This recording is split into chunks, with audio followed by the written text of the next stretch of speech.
Bonsoir et bienvenue pour ce dernier rendez-vous avant l'été de l'Esprit des Lettres. Et nous avons réfléchi, préparé pour vous. Nous avons choisi un thème qui touche à l'espérance dans une société un peu désenchantée. Espérer, ce n'est pas rêver, c'est construire, c'est édifier, c'est bâtir. Ce n'est pas déconstruire, ce n'est pas détruire, ce n'est pas se lamenter. Les trois ouvrages que nous aborderons ce soir parlent aussi de la France avec passion, avec conviction. Comment l'aider, comment peut-être contribuer à la relever, à l'élever, comment l'aimer. Tugdual Derville, bonsoir. Bonsoir.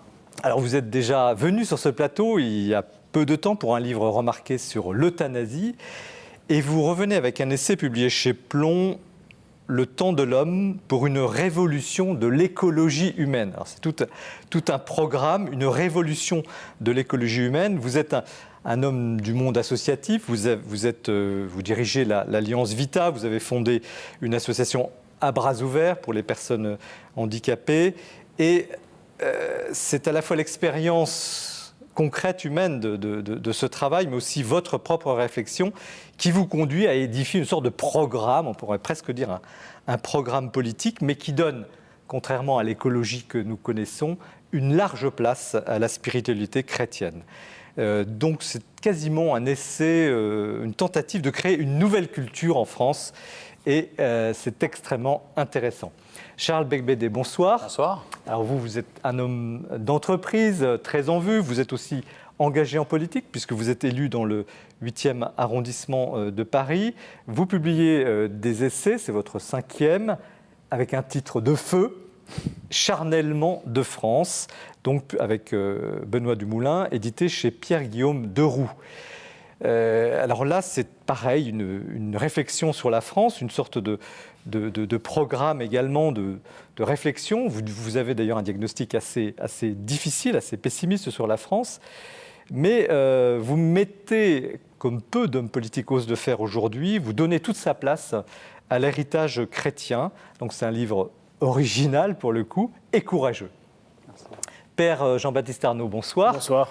Alors, vous êtes prêtre du diocèse de Paris, vous êtes professeur au Collège des Bernardins, vous enseignez également au séminaire de Paris, vous êtes responsable du groupe Even, un groupe qui s'adresse aux jeunes adultes, jeunes étudiants, et vous êtes à peine nommé responsable de la pastorale pour les jeunes adultes dans ce diocèse. Donc, vaste expérience pastorale, même si vous êtes encore jeune, et vous publiez une thèse de doctorat. Alors, elle est lourde, 650 pages, un doctorat de théologie, intitulé donc « Selon ta parole, la prédication de Jean-Marie Lustiger ». Donc, c'est très clair pour son titre, chez Paroles et Silence.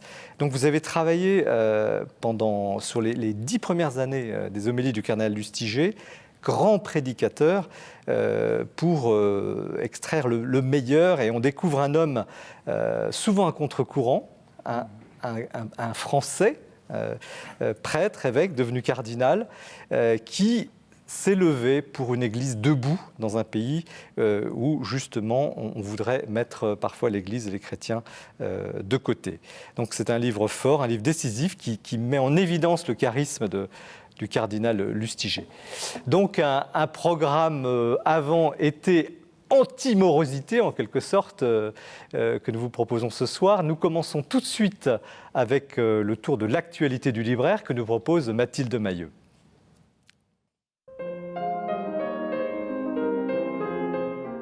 L'actualité du livre religieux ce mois-ci, c'est tout d'abord cette très belle anthologie que publient les éditions Bayard, Une année avec François d'Assise. Alors pour débuter cette chronique, je ne peux que vous proposer les mots du pape François. François d'Assise a fait un choix, celui de la pauvreté. Ce n'est pas un choix sociologique ni idéologique, mais c'est celui simplement d'imiter le Christ.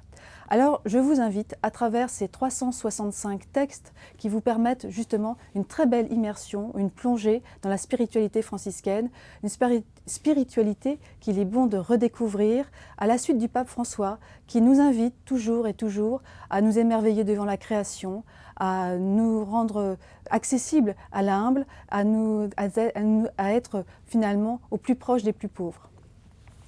La pauvreté toujours avec Regardez l'homme transpercé du père Mathieu Villemot aux éditions Paroles et Silence dans la collection Collège des Bernardins. C'est un très bel essai, extrêmement poignant, mais absolument passionnant, sur la misère urbaine. Le père Mathieu Villemot connaît bien cette réalité citadine et il nous invite à une plongée, là encore, pour comprendre et pour appréhender, peut-être mieux appréhender, la grande misère urbaine. Cela va de la grande solitude, le grand malade, mais aussi le SDF, le sans-papier et les prostituées. C'est une réalité qui est difficile à appréhender, mais le père Mathieu Villemot comprend à quel point accueillir cette pauvreté qui nous entoure quotidiennement, eh bien, il est urgent de la redécouvrir et d'aller vers celui qui nous entoure et qui pourtant est le plus démuni. Et c'est à travers la médiation du Christ que le père Mathieu Villemot nous conduit à accueillir justement cette pauvreté qui est en chacun d'entre nous finalement. Le père Jerzy Popieluszko, à présent, aux éditions Artege, une belle biographie pour découvrir cette immense figure spirituelle polonaise, écrite par le père Bernard Brien, qui est un prêtre français et qui a été témoin d'un miracle opéré par Jerzy Popieluszko sur un malade français il y a quelques années. C'est un texte très percutant et qui permet finalement de redécouvrir ou de découvrir cette grande figure, ce prêtre polonais qui a été un des phares spirituels de la révolution en Pologne dans les années 80. Malheureusement, il a été tué en 1984 et c'est un ouvrage qui permet de le découvrir. Pour continuer cette sélection, je vous propose Vivre et comprendre la messe aux éditions du Cerf et c'est écrit par le père Paul de Clercq, un prêtre qui a vraiment à cœur de faire comprendre tout le sens de la liturgie, la beauté de l'Eucharistie pour que chacun nous puissions en vivre réellement. Un très bel essai. Très bel essai également écrit par le philosophe et théologien orthodoxe Bertrand Vergely, La miséricorde ou la défaite de l'enfer aux éditions Mediaspol, ou comment la miséricorde de Dieu n'est pas une faiblesse, au contraire, mais nous permet finalement peut-être d'aller plus loin dans le plan de Dieu. Et puis une très belle réédition, celle de Charles Péguy, Le mystère des saints innocents, un texte de feu qui est d'une actualité absolument brûlante et qu'il est urgent de découvrir. Et puis enfin, Écoute le vent soufflé du frère Carme Wilfried Stinissen aux éditions Béatitude, une magnifique réflexion spirituelle sur l'Esprit Saint. Merci Mathilde. Tugdual Derville, donc vous publiez chez Plomb Le temps de l'homme pour une révolution de l'écologie humaine. Alors avant d'entrer dans le vif du sujet, un petit mot sur vous, parce que on vous a connu à l'occasion de la Manif pour tous, vous êtes très engagé sur le plan associatif et chrétien. Donc, qu'est-ce que vous faites concrètement dans la vie, au fond ? Mon métier, c'est d'être délégué général de l'Alliance Vita depuis maintenant 22 ans.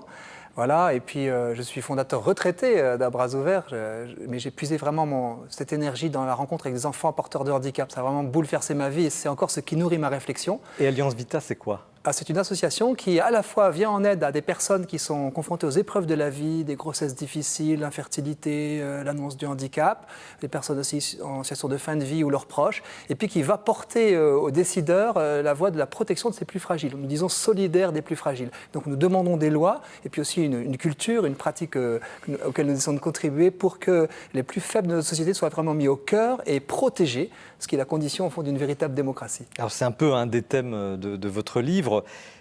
Qu'est-ce que c'est que l'écologie humaine ? Parce que l'écologie, on entend parler toute la journée, mais l'écologie humaine, ça apparaît comme un concept un peu nouveau. L'écologie humaine, c'est au fond, vous en faites certainement, et nous en avons tous fait heureusement, c'est de prendre soin de tout l'homme dans toutes ses dimensions, et de tous les hommes, et de faire de cette attention à la personne humaine le cœur de toutes nos décisions.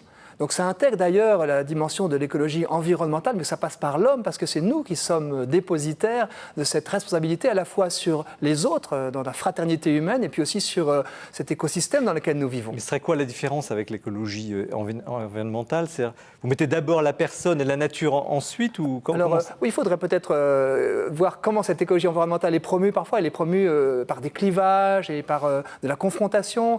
Et nous disons que c'est nous qui sommes effectivement responsables de notre environnement, et c'est l'homme qui est le premier. Alors par rapport à l'écologie politique qui est en France et qui peut-être se préoccupe moins de l'être humain dans sa fragilité, et là on peut souligner des contresens. Et puis sinon, ça intègre toutes les dimensions. Nous avons une formation dans le courant pour une écologie humaine que j'ai fondée avec Pierre-Yves Gomez et Gilles Dubreuil, qu'on appelle CAP 360. C'est-à-dire tous les sujets sont liés. Tout est lié, évidemment. L'agriculture, la culture, mais c'est une copie conforme de l'encyclique du pape François. Vous n'avez rien inventé, là. Disons que c'est... Ou alors vous étiez précurseur. douceur, non ?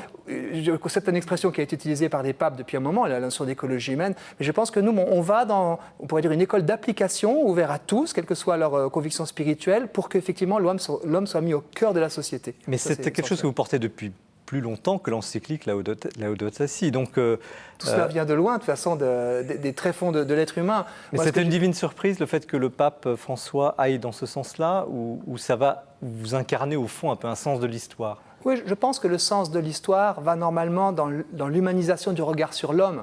Mais il y a aussi un paroxysme, c'est que, et j'essaie de le montrer dans mon livre, c'est qu'il y a un double mouvement. Il y a un mouvement de régression, de déconstruction, de dilapidation de cet héritage humain qui est notre héritage personnel, généalogique, historique. Et puis ensuite, il y a un mouvement aussi d'appropriation par l'homme de toutes les dimensions de son humanité, avec un souci du plus faible qui fait aussi beaucoup de progrès. Et dans ce double mouvement, choisissons notre camp. Est-ce que l'homme est un loup pour l'homme, ou est-ce que l'homme est fait pour se donner ? Et j'essaye, dans le temps de l'homme, de montrer notamment que par notre expérience charnelle, personnelle, par le fait que nous avons tous été engendrés et que nous avens tous été longuement hébergés, que nous avons émergé dans le corps d'une autre, d'une femme, là, il y a la source de cette anthropologie du don universel. Ma vie, je l'ai reçue d'une mère nourricière, j'ai été accueilli par des mains qui ont pris soin de moi. Même si éventuellement ma famille n'a pas pu m'accueillir, tout être humain a bénéficié des soins vitaux, sinon nous ne serions pas là pour... Mais ça, excusez-moi, on le sait depuis toujours. Qu'est-ce qui fait que maintenant, il y ait une sorte de temps historique où il y aurait cette prise de conscience, si tant est qu'il y ait cette prise de conscience ? Parce que je pense que nous sommes, et c'est la raison pour laquelle j'ai écrit ce livre, devant un défi, je pense que c'est le défi du millénaire, parce que l'homme, dans la puissance qu'il a acquis, la puissance notamment biotechnologique, a mis le doigt sur la vie. Et l'homme, l'humanité, par sa puissance, est capable aujourd'hui de choisir soit entre trier les hommes, jusqu'à même peut-être éradiquer la fragilité humaine pour prétendre obtenir un homme augmenté, le fameux cyborg, l'organisme cybernétique, le transhumain. Et nous sommes donc devant un véritable choix. Est-ce que, ayant acquis, grâce au progrès magnifique et fulgurant de notre industrie et désormais de nos biotechnologies, un pouvoir très très puissant, est-ce que nous allons avoir la sagesse et l'humilité d'en user pour la protection de la personne, ou alors est-ce que nous allons céder aux sirènes du nouveau... C'est un fantasme de Prométhée renouvelé qui pourrait aboutir à une forme d'autodestruction de l'homme. Et donc là, il y a un choix effectivement crucial. Mais qu'est-ce que c'est que ce livre ? Comment vous êtes arrivé à écrire ce livre ? C'est vraiment un cri d'une conscience profonde que vous avez de la situation ? Ou est-ce que c'est au fond l'aboutissement logique d'un engagement ? Il s'est passé quelque chose quand même en 2013 d'extraordinaire dans notre pays, c'est-à-dire une levée mystérieuse et foisonnante et très spontanée d'un mouvement de pensée qui a dit « stop, on ne peut pas affirmer que hommes et femmes sont interchangeables, que père et mère sont interchangeables ». Là, on casse ce que j'appelle les murs porteurs de notre anthropologie. Le fait d'avoir tous bénéficié de ce sein maternel dans notre gestation, le fait de bénéficier de l'altérité, de la parité originelle homme-femme dans notre engendrement, et le fait aussi de bénéficier du sexus, cette distinction sexuelle, cette complémentarité. Des déconstructeurs qui sont très enracinés dans une idéologie, je dirais, individualiste, très libertaire au fond, n'ont de cesse de casser ces murs porteurs, alors que les Français, alors que spécialement les Français, y sont profondément attachés. Alors justement, la France, c'est omniprésent dans ce livre. Vous décrivez une sorte de spécificité de la France, comme si la France était un pays pas comme les autres, qu'elle avait une âme, c'est ça ? Alors, oui, j'ai parlé de l'âme de la France, mais je pense qu'on peut s'interroger sur la place de la Providence dans l'histoire. Pierre Manant, dans son essai sur la situation de la France, il y a quelque temps. Il parle également il a tenu à mettre ce mot Providence. On peut s'interroger, qu'est-ce que c'est que l'âme française ? Alors, il faut regarder d'abord la terre française. Elle est cultivée, elle est jardinée. Sans doute aucune autre terre au monde n'a été aussi marquée par la présence humaine, ce qu'on appelle l'anthropocène. L'homme a marqué de son empreinte. C'est un pays très jardiné, qui est assez peu sauvage. Il est également très civilisé, c'est un pays de culture au pluriel, et puis c'est le pays de la personne. Je ne sais pas si vous avez remarqué, mais en France, nous résistons dans toutes les sphères de l'échiquier politique à la gestation pour autrui. Il y a des mouvements aussi bien venant de la gauche, y compris la plus extrême, à l'autre côté de l'échiquier, pour dire non à l'instrumentalisation du corps. La France est un pays qui refuse cette marchandisation du corps humain qu'on retrouve dans les pays anglo-saxons ou dans des pays en voie de développement de manière très drastique. Donc, Est-ce qu'il y a une force spirituelle particulière à la France? Moi, je pense que oui. Je pense qu'on peut s'interroger sur notre histoire aussi dans ces termes de providence. Alors, si je reprends, parce que j'étais au Bourget du fait de mon âge quand Jean-Paul II a parlé de la France comme éducatrice des peuples. Qu'as-tu fait de ton alliance avec la sagesse éternelle? Donc, il y a un questionnement, mais qui nous taraude tous. Et moi, c'est vrai qu'en voyant se lever des Français, qui ne savaient pas qu'ils étaient si nombreux à être attachés à ces repères fondamentaux de l'anthropologie, ceux dont nous avons tous bénéficié. En les voyant s'engager, parfois pour la première fois, je me suis dit, il y a une résilience française. Parce que la France que j'ai décrite avec un certain enthousiasme, comme si j'étais tombé amoureux de la France en 2013 en sillonnant un peu toutes nos régions, nos territoires, mais la France est aussi le pays des plus grands et des plus intelligents déconstructeurs.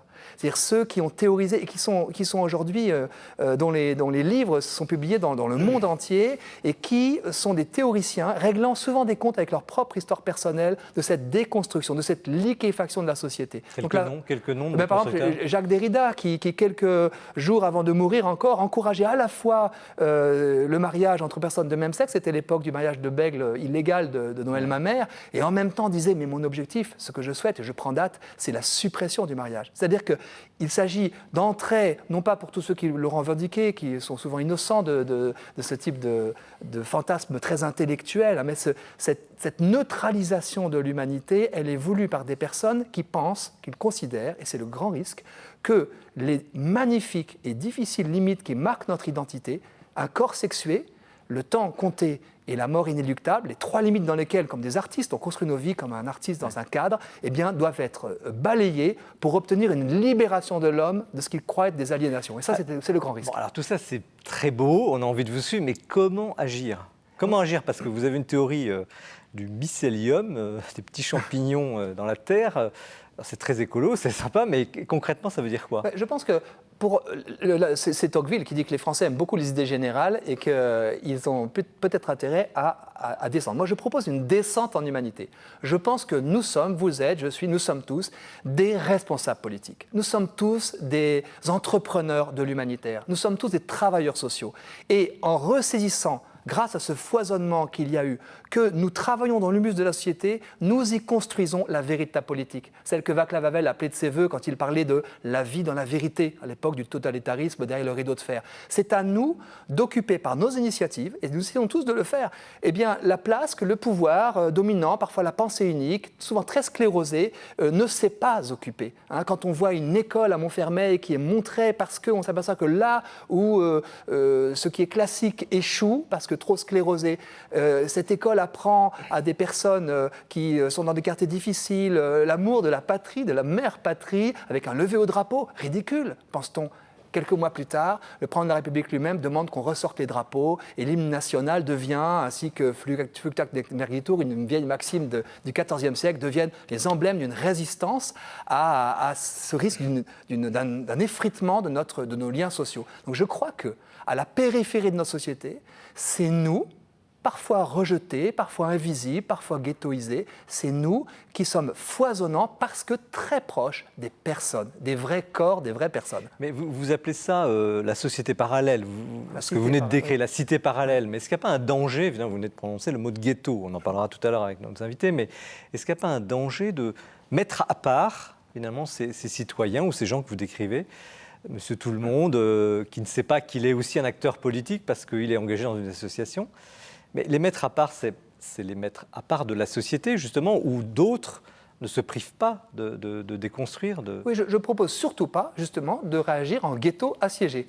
Nous sommes au contraire appelés à intervenir dans la société. Moi, les engagements associatifs que j'ai pris, que je prends avec Vita, le courant pour une écologie humaine, nous mettent en contact direct avec les personnes et en prenant ces initiatives pour proposer, je pense à des colocations solidaires, je pense à des mouvements d'aide aux femmes enceintes en difficulté, aux parents concernés par le handicap. Eh bien, c'est à nous de changer la société. Là où je lance une petite alerte par rapport à ceux qui, souvent, quand je les rencontre, me disent « Mais alors, à qui faut-il faire confiance? À quel homme providentiel faut-il faire confiance ?» Il y a en France le syndrome de l'homme providentiel. Bien sûr, j'attends que dans sa politique de qualité s'engage, on en connaît certains, mais c'est à nous de changer les choses. La politique changera aussi par la culture et d'abord par la culture. Et cette culture, chacun d'entre nous, chaque téléspectateur y contribue alentour, autour de lui, à proximité, à hauteur d'homme. Et donc, plutôt que d'attendre ce qui serait un risque passivement, en déplorant, en constatant, en commentant tout ce qui se passe, eh bien, dès maintenant, aujourd'hui, je peux agir et avec d'autres, en me reliant, donc surtout pas effectivement dans un ghetto, en me reliant à d'autres, y compris à d'autres qui sont loin de moi parfois, que je ne connaissais pas, pour changer cette société. Si vous aviez, demain matin, vous étiez élu président de la République, qu'est-ce que vous feriez?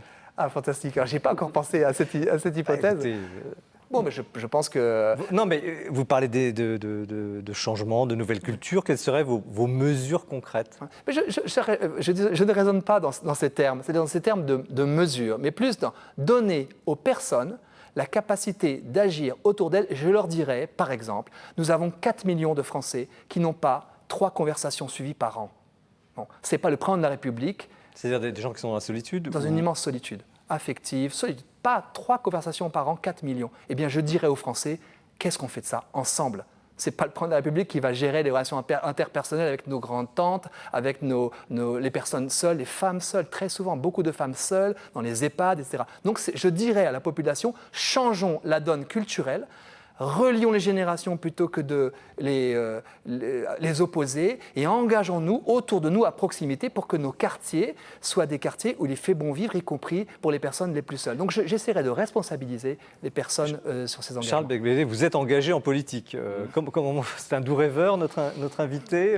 C'est réaliste, ça vous paraît comment? C'est magnifique. Non, mais il faut faire ça, mais je pense qu'il faut aussi faire d'autres actions pour pouvoir agir au niveau institutionnel. Et en effet, malheureusement, j'ai peur qu'il n'y ait pas suffisamment de résultats à moyen terme avec votre méthode, parce que l'homme est ainsi fait.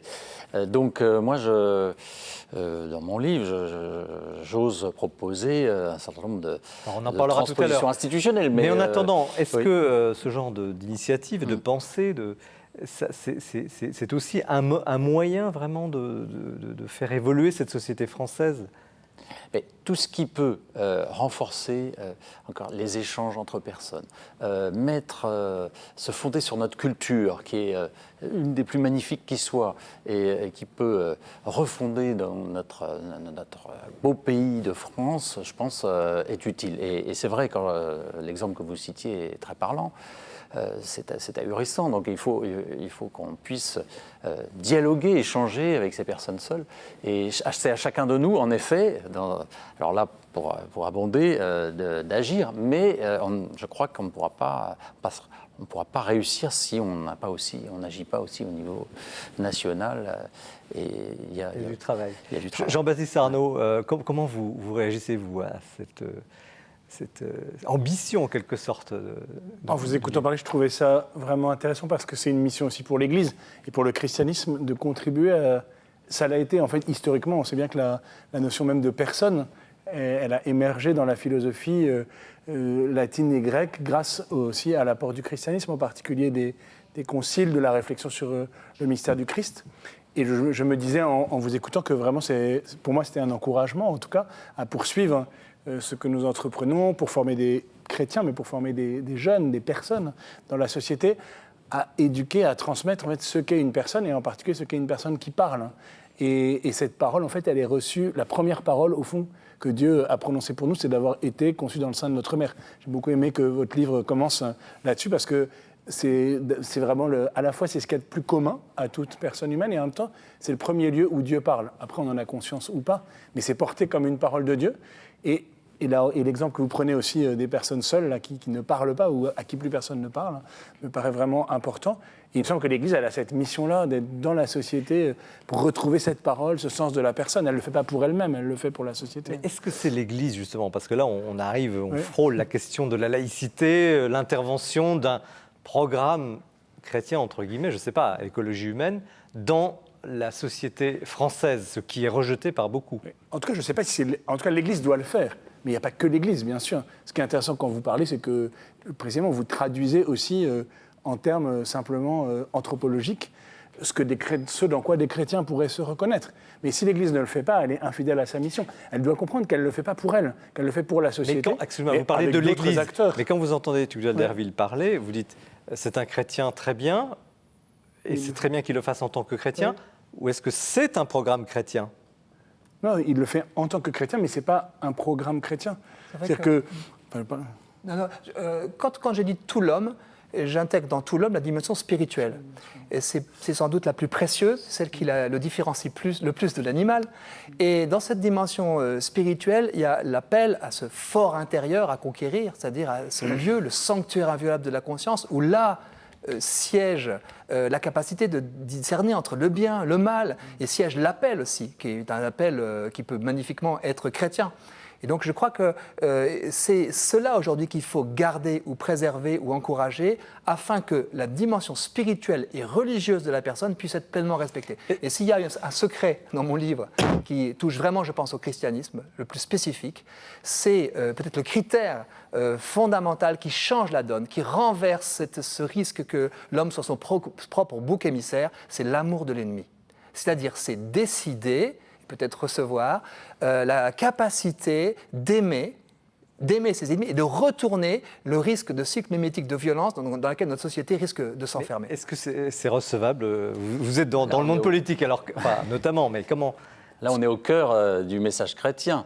Mais on peut aussi penser à ce que vous écrivez, ce que vous dites, sans forcément être chrétien. Alors, peut-être même en étant athée.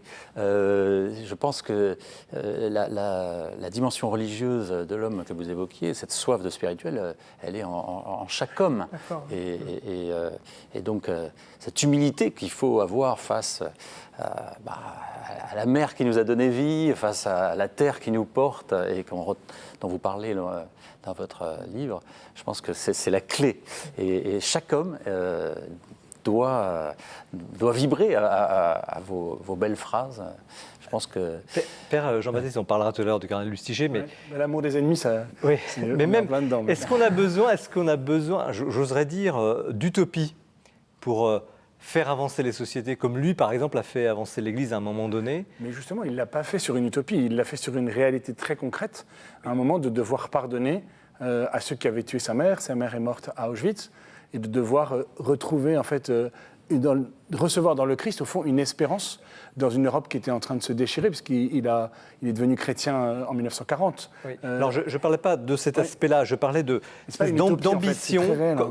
Comment un homme, on le verra tout à l'heure, a une vision, et envers et contre tout, il a travaillé, il a appliqué, il a parlé, il a convaincu. Oui. Et c'est ça qui fait parfois avancer l'histoire, c'est le sens de ma question. Oui. Par rapport à ce qui pourrait paraître gentil, l'amour des ennemis, l'écologie intégrale. Mais en fait, alors, donc c'est une vision, je pense, qui est pas du tout utopique, qui est la vision vraiment de ce que Dieu a fait, en tout cas pour un chrétien, pour un juif, puisqu'il était juif, un prêtre, un évêque. C'est cette vision, elle est reçue dans la révélation divine, dans la Bible, qui en fait qui rassemble toute l'histoire de l'humanité. Et comment cette vision-là, reçue par un chrétien ou par un juif dans la Bible, en fait, il va pouvoir la transmettre en des termes recevables pour un dialogue et audibles aussi par des gens qui ne sont pas chrétiens, pour manifester cette réalité de l'homme à la fois très charnelle, parce qu'avoir été conçu dans le sein de sa mère, ou devoir pardonner à ses ennemis, ou reconnaître aussi qu'on a été soi-même pardonné, qu'on a soi-même été aimé. Parce que c'est sans doute ça aussi qui est souvent une grande blessure de notre temps, c'est parfois que personne ne nous ait parlé, ou que personne, ou très peu, ne nous ait aimés. Et donc recevoir une parole, recevoir un pardon, pour pouvoir le donner, en fait c'est une expérience très charnelle, très concrète, mais évidemment qui résonne, qui est éclairée par la méditation de l'Écriture sainte, si on est chrétien. Alors, et ensuite, pour façonner une intelligence, un cœur, une volonté, une mémoire, un langage aussi, qui soit de dialogue, de construction de toute la société. C'est en ce sens-là que l'Église, elle participe, mais encore une fois, ce n'est pas pour elle-même. Alors, il y a une place prééminente dans votre livre, on terminera notre échange là-dessus, aux faibles, aux petits. Vous en faites en quelque sorte l'étalon de cette société dont vous rêvez. Alors, on voit d'où ça vient, c'est aussi votre engagement. Mais comment, dans une société qui écrase justement, qui est à l'antithèse de ça, comment mettre ça en œuvre? Et là, je rejoins au fond ce qu'a dit Charles Beigbeder tout à l'heure, la question politique est prégnante. À quoi sert la politique? À quoi sert l'État? L'État n'est pas là pour les forts, La loi les forts n'ont pas besoin de loi, c'est la loi du plus fort. La société se constitue à partir du moment où il faut protéger ensemble les plus faibles et les plus fragiles. On disait la veuve et l'orphelin à une époque, et ça a pesé son poids parce que la veuve était désespérément pauvre. Et l'orphelin, comme l'apatride, sont des déracinés. Et donc la société est bien là pour offrir aux plus fragiles de ses membres cette capacité de prendre place dans la société. Et ces plus fragiles, c'est moi, tout autant, à un moment ou à un autre, devenu peut-être incontinent, devenu peut-être dément. Et donc notre société est particulièrement suicidaire aujourd'hui vers la fin de vie, parce qu'elle a un mal fou à accueillir de façon inconditionnelle la vie. Et dans ceux qui se sont levés, dans ceux qui se lèvent aujourd'hui et qui s'engagent très concrètement d'une manière à la fois sociale, humanitaire et politique, eh bien, la place faite aux plus fragiles, aux plus faibles, en disant tu fais partie de la société, tu as toute ta place. Et d'ailleurs, tu es précieux pour moi, tu es précieux à mes yeux. C'est en leur donnant cette place qu'on construit une société politique digne de ce nom. Charles Béguet, vous êtes d'accord avec cette première place aux petits? Oui, mais c'est un invariant qu'on retrouve encore dans notre société française, c'est la place de la dignité de l'homme, en fait. La société est attaquée par de nombreuses forces qui la dénaturent, mais il reste encore, et vous le soulignez d'ailleurs dans votre ouvrage, avec certaines décisions du Conseil d'État, qui ne vont pas toujours dans le bon sens, mais en tout cas certaines l'ont été, et qui s'appuient dans certaines de leurs décisions importantes sur cette notion de dignité de l'homme. Donc il reste encore un petit peu de cette civilisation que nous avons mis 15 siècles à construire. Sur la place du petit, vous voyez ça comment? Parce que c'est, là encore, c'est-à-dire que l'Église a cette mission, mais ou alors si elle ne le fait pas, si elle n'est pas là pour le rappeler, ne serait-ce que de le rappeler à l'État, en fait, de prendre soin des petits, ce que vous disiez à l'instant, et de se reconnaître à un moment soi-même pauvre et petit. En fait, c'est l'Évangile, l'Évangile ne dit rien d'autre. Et donc tout l'enjeu, c'est quand même toujours comment cet Évangile-là, il apporte une lumière et une force de transformation pour la société.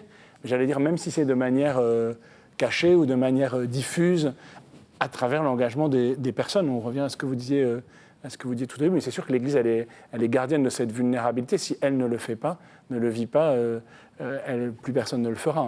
Je pense que c'est une expérience, la dignité aussi, universelle, d'émerveillement. C'est ça que je pense que chaque être humain peut faire un jour ou l'autre dans sa vie. À ce moment-là, c'est alors qu'il bascule dans le refus de la toute-puissance. Quand il découvre que des fragiles ou des faibles ou des personnes qu'il rejetait lui enseignent sur lui-même ou sur la force et la puissance, la beauté de la vie, des choses qu'il ignorait. Donc c'est une présence qui est à la fois d'émerveillement et aussi très douloureuse parfois quand je découvre que je suis capable de rejeter les plus faibles, ce qui nous arrive à tous. Je pense que c'est au contact des personnes, des corps, dans des rencontres qu'on éprouve à ce moment-là ce que nous voulons pour notre société, l'anthropologie qui ensuite va aller jusqu'à des dimensions politiques ou métapolitiques. Vous êtes convaincant. Merci.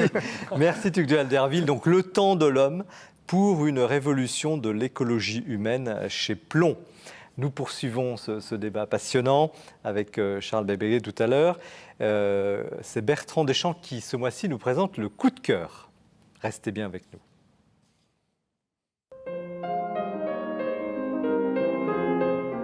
Je vous propose ce mois-ci un voyage dans l'Antiquité tardive.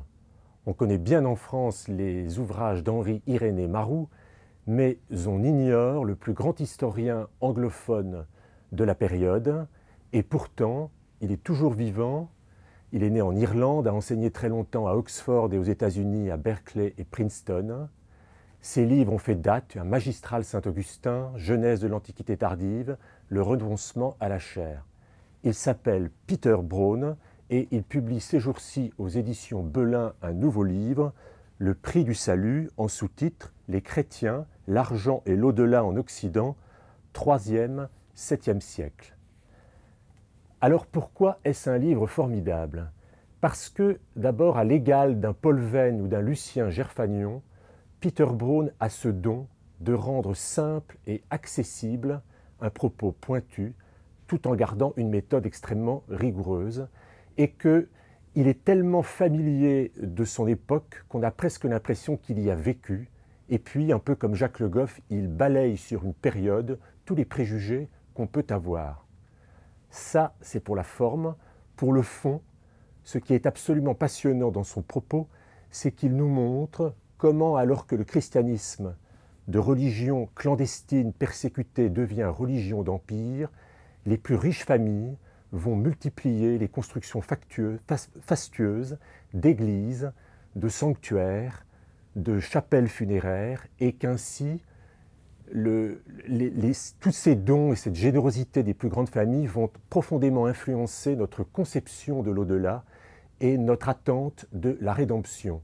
Et du coup, cela va provoquer des débats houleux au sein de l'Église sur l'argent et ses usages. Alors, comme Peter Brown maîtrise parfaitement tous ces auteurs, il convoque bien sûr pour nous éclairer saint Augustin, mais aussi Pélage, Grégoire de Tours ou encore Justin de Tolède ou Salvien de Marseille. Bref, vous l'aurez compris, ce livre pourrait avoir l'air pointu, mais il ne l'est pas du tout. Tentez de le découvrir et vous aurez une réponse magistrale à cette question. Comment les chrétiens en sont-ils venus à concevoir l'au-delà? Et vous verrez que c'est le grand livre d'un très grand historien. Merci Bertrand. Charles Beigbeder, vous êtes donc l'auteur de Charnellement de France, donc en collaboration avec Benoît Dumoulin, édition Pierre-Guillaume de Roux. Un essai, votre 5e essai. Avant d'en parler, peut-être un petit mot sur vous, parce que vous êtes connu, mais on a envie de vous connaître un peu plus. Vous êtes chef d'entreprise, vous êtes aussi homme politique, vous êtes père de famille, enfin voilà, Ouais, peut-être catholique aussi quelque part. J'ai créé plusieurs entreprises en fait. J'ai été créateur d'entreprises et maintenant je suis plus créateur d'entrepreneurs. C'est-à-dire j'accompagne des entrepreneurs plus jeunes et je leur donne des conseils, je leur apporte parfois des capitaux. Et sur le plan politique? Et au niveau politique, je suis élu dans le 8e arrondissement, donc j'ai constitué mes propres listes au moment des municipales à Paris. Je suis dissident, un peu électron libre. Et, plutôt à droite? Bah oui, sur l'échiquier, s'il fallait me situer, ça serait plutôt à droite, en effet. Et bon, j'essaye d'apporter au sein d'un mouvement politique qui s'appelle l'Avant-Garde, que j'ai cofondé avec Charles Millon et beaucoup d'autres, de défendre nos convictions, autour d'une économie qui tournerait autour d'un État moderne et qui serait recentré sur le régalien, donc qui ne veut pas tout faire. Et puis qui sera en même temps enraciné dans notre culture et dans notre histoire. Alors, la culture, l'histoire, il y a un catholique chez vous? Oui, il y en a plusieurs. Non, vous êtes ouvertement, vous ouais, ne cachez pas d'être... en fait, c'est-à-dire que, je suis catholique, je m'efforce d'avoir la foi, c'est pas toujours facile, mais c'est un long parcours, oui. Et pas courant dans le milieu, enfin, on n'en parle pas trop. Non, oui, mais non, moi, ça ne me gêne pas d'en parler. Cela dit, je ne suis pas sûr qu'il faille le mettre forcément en avant lorsqu'on fait de la politique. C'est ainsi, on est en France, on est passé par la Révolution française et 1905, et donc si vous arrivez tout le temps en disant que vous êtes un homme politique chrétien, tout de suite vous perdez pas mal d'audience. Donc, voilà. Et les idées que je défends, je le fais surtout au nom d'une philosophie des droits de l'homme et puis de la primauté de la conscience sur la loi civile. Mais c'est vrai que, clairement, le fait d'avoir la foi, ça aide. Alors, vous avez aussi une famille très créatif, vous avez un frère écrivain également. Oui, vous Frédéric. Oui, vous discutez un peu de vos livres. Un peu politique, mais pas trop, parce que ça pourrait mal finir. Mais enfin bon, on s'adore. Je suis le parrain de sa première fille, il est le parrain de ma dernière fille. Et vous parlez de la foi aussi, vous partagez oui, un peu, c'est jamais très éloigné, vous savez. Dans un de ses premiers livres, il avait la théorie des 3 pourquoi. C'est-à-dire, on demande à quelqu'un pourquoi il fait ça, il dit pour élever ma famille. Pourquoi parce que j'aime ma femme, etc. Et pourquoi? Et puis ensuite, à un moment, forcément, rapidement, la notion de la finitude de nos limites et puis de l'existence de Dieu n'est pas loin. Alors, Charnellement de France, le titre quand même n'est pas banal. Où est-ce que vous allez chercher cette idée? C'est un clin d'œil à Peggy, évidemment, et puis c'est aussi un clin d'œil à la citation de Péguy qu'Alain Finkielkraut a fait graver sur son épée d'académicien lorsqu'il est rentré à l'Académie française, qui disait « La République une et indivisible, notre royaume de France ». En fait, je préconise dans cet ouvrage, c'est un peu fou peut-être, mais face à nos difficultés, aux maux qui affectent la France, de réenraciner la République, de la réenchanter et de la réconcilier finalement avec son histoire et de dire finalement on a la chance d'avoir cette culture que le monde entier nous envie, c'est notre force, c'est ça qui va nous permettre de nous en sortir et arrêtons de renier cette belle culture et assumons-la, réconcilions-nous parce qu'il y a des fractures dont on paye encore les conséquences et je pense à la Révolution française notamment, élément central de notre histoire et donc, alors pour marquer le coup, je dis, passons de la République française à la République de France. Oui, mais ça, c'est pas un petit truc, parce que République de France... Mais c'est... Pourquoi pas c'est pour vraiment... vous savez, dans beaucoup d'États dans le monde, ça s'appelle ainsi. Nous, peut-être parce qu'on n'ose pas assumer ce glorieux passé, ces 15 siècles qui ont constitué notre identité, on est resté à utiliser l'adjectif français. Mais quelle serait la différence entre République française et République de France ? Eh bien, la République de France, elle assume toute son histoire, toute son identité, et elle se réconcilie avec elle-même. Et donc, nous avons des racines latines, grecques, celtes, mais on a aussi des racines chrétiennes. Et il est évident que les 15 siècles qui ont fait la France s'enracinent dans la chrétienté. Et donc, on reconnaît dans l'article 1 de la Constitution cet enracinement chrétien. Donc on dit la République est une et indivisible de tradition chrétienne. Mais c'est quasiment le repoussoir, ça. C'est ce qu'aujourd'hui, beaucoup ne veulent pas. Ben, écoutez, alors il y a quelques études d'opinion qui sont parfois effectuées, et pas du tout. Il y a une majorité de Français qui sont prêts à le reconnaître. Simplement, c'est vrai que c'est tabou, et puis parce que un ancien président, Jacques Chirac, pour ne pas le nommer, avec Lionel Jospin, avait, dans la Constitution européenne, rejeté l'inscription de notre enracinement chrétien dans la Constitution, on n'ose plus remettre le sujet sur la table. Mais on a tort, parce que ça permettrait, d'avoir cette réconciliation, d'opérer cette réconciliation, de dire, voilà, tout ça c'est une histoire, c'est ça la France. Il y a eu aussi des apports au moment de la Révolution, il n'y a pas que du négatif, je ne suis pas réactionnaire, j'essaye de prôner une modernité un peu corrigée. Donc ça nous réconcilie avec notre histoire. 2, ça va permettre, et ça c'est extrêmement important parce que une des tensions majeures que connaît notre pays en ce moment, c'est l'islamisme radical, c'est les tensions communautaristes. C'est le communautarisme. Et pour ça, je pense qu'il faut fonder en droit une certaine prééminence du fait culturel chrétien. Et non, je ne parle pas, bien sûr, là, je ne suis pas sur le terrain cultuel, je suis sur le terrain culturel. C'est le fameux grand principe antique que saint Ambroise avait proclamé à saint Augustin, « À Rome, fais comme les Romains ». Attendez, c'est quasiment une religion d'État, là, que vous proposez. Mais non, pas du tout. Justement, je viens de vous dire, je n'étais pas sur le terrain cultuel, je suis sur le terrain culturel. Ça, c'est très important. Je dis, le fait culturel chrétien, en effet, a une certaine prééminence du fait de l'histoire. Mais dire ça veut dire que vous posez comme un des principes de la société, vous le mettez même quasiment dans la Constitution. À l'article 1, en effet. Le fait culturel chrétien, non ? Oui, mais ça ne fait pas pour autant de la République française ou de la République de France un État catholique. Pas du tout. Vous savez d'ailleurs qu'il en existe en Europe des États catholiques. Alors ça change quoi ? L'Angleterre, Malte. Ça change quoi ? Ça change que ça va permettre de dire, à Rome fait comme les Romains, de le fonder en droit, ce principe. Et de dire à certains Français qui partent parce qu'on leur a rien transmis, et parce qu'on détransmet notre culture depuis 40 ans, et que ça s'accélère, de dire, désormais, il y a des manifestations culturelles qui sont étrangères. Oui, et donc attention. Il y a des manifestations culturelles que nous aimons, et puis il y en a d'autres qui nous sont clairement étrangères. Donc, alors il faudra faire preuve de bienveillance à l'égard de ces manifestations culturelles. La limite de l'intolérance, elle est où ? Eh bien, c'est que le principe, c'est l'intention qui compte. Si vous avez des personnes qui, de façon dans leur quotidien, vont à la mosquée, prier et se vêtissent en djellaba. Moi, j'ai aucun problème, je trouve ça même beau. Et parce qu'il y a une certaine transcendance, parce qu'il y a cette dimension spirituelle de l'homme qui est là, qui se manifeste.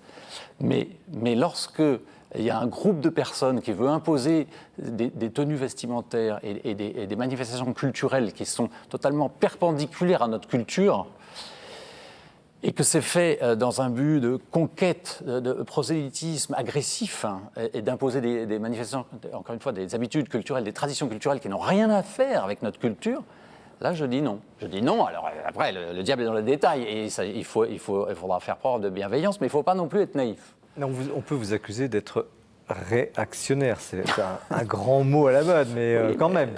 Non, c'est une modernité corrigée, c'est-à-dire En quoi vous n'êtes pas un réactionnaire, quelqu'un qui justement réagit et repousse tout ce qui n'est pas, justement tout ce qui est étranger. De trouver des solutions et je me projette en avant.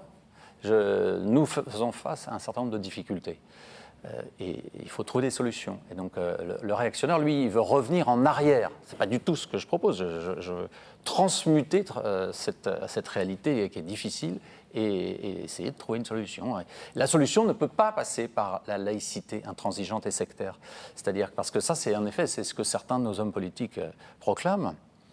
Les valeurs, et puis ensuite, c'est l'interdiction de la manifestation du fait religieux dans l'espace public, voire même dans l'espace privé. Certains, ne sachant pas ce qu'ils disent, c'est impossible, parce que ça nierait donc cette soif de spirituel, cette dimension religieuse de l'homme, donc ça serait contraire à nos racines, et puis c'est une utopie, et c'est impossible à mettre en pratique, ça serait une violence inouïe, donc non. Et donc c'est important de comprendre la laïcité, la vraie laïcité, la laïcité apaisée, telle que nous la pratiquons actuellement en France, c'est la neutralité de l'État vis-à-vis du religieux. Mais ce n'est pas interdire toute manifestation religieuse. Donc, mais malheureusement, attention, parce que si on ne va pas dans... Enfin, moi je préconise qu'on se réenracine dans notre culture et qu'on mette en avant le fait culturel chrétien. Mais malheureusement, beaucoup disent non, il n'y a qu'à interdire toute manifestation religieuse dans l'espace public. Mais ça, c'est une folie. Quel est l'axe central de votre programme? Est-ce que c'est la République? Est-ce que c'est la France? Est-ce que c'est l'axe chrétien? Quelle est la colonne vertébrale de votre projet? C'est la France. C'est la France, bien sûr. C'est un pays unique, en effet, qui visiblement bénéficie en effet d'une certaine bienveillance de la Providence. Savez-vous que la moitié des manifestations surnaturelles de la Vierge Marie dans le monde se sont produites en France? Il y a des choses bizarres quand même, mais bon, passons. Vous osez dire quand même des choses qu'aucun homme politique, ou en vue, vous êtes assez médiatique, ose dire. Là, ce que vous venez de dire, par exemple. Oui, mais moi, je vais vous dire, moi, je suis totalement libre, sans tabou. Je suis un dissident. Je dis ce que je pense. Très bien, on est là en liberté. Donc là, c'est clair. Non, mais franchement, je pense aussi qu'il y a besoin de trouver des solutions, parce que là, on va dans l'impasse. Le laïcisme intégral, ça ne va pas. Le multiculturalisme, ça ne va pas non plus. Ça peut très mal finir. Donc, qu'est-ce qu'on fait? Vous êtes élu. Et la classe politique. Vous êtes élu président de la République. 40 ans je pose la même question elle se que tout met à l'heure. la tête dans le sable. Je pose la même question que tout à l'heure. Vous êtes élu président de la République, ça ferait 2 présidents, vous serez en concurrence l'année prochaine. Qu'est-ce que vous faites? Quel est au fond, quels seraient vos... Je fais un grand référendum. Sur quoi? Sur ce que je viens de dire. C'est-à-dire, je propose d'inscrire les racines chrétiennes dans la Constitution pour, encore une fois, réconcilier les Français avec leur histoire une fois pour toutes, prééminence du fait culturel chrétien, loi non écrite.